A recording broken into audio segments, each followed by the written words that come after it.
64 millilitrasi bittada kofemiz. Ichida 20 ta bo'ladi. Birinchi boshlashga yarim dozada ichishni boshlaysiz. Bu nimaga kerak? Allergiyaga ham juda foydali. Ko'pchilik buni ozduruvchi kofe deydi. Ozduruvchi kofe emas, yaxshilab eshitinglar. Ozduruvchi emas. Faqat ichki organizmni, ichinglarni yurishgani hisobiga sizda ob'yom ketadi, ishtahangiz kamayadi. O'zingizda ichki organizmingizda yog'lar, oqsillar ishlagani hisobiga kam ovqatlanganingiz uchun ozishi ehtimoli yuqori.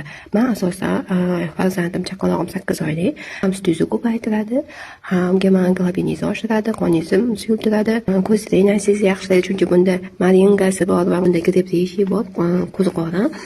Hududlarni tozalagani hisobiga sizda yomon o'y-xayollar ketadi. Bu yomon xayollar ketgani hisobiga sizda faqat yaxshi pozitiv o'y-xayollar paydo bo'ladi.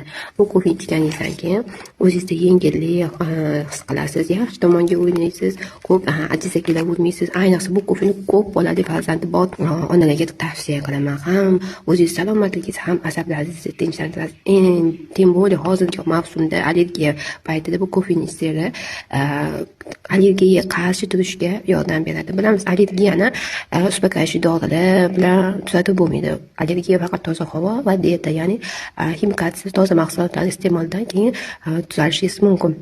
Shunda ham yengillashadi.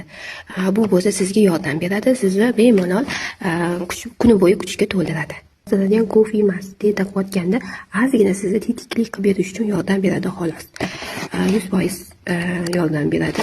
Albatta, ichib ko'rishingizni tavsiya beraman.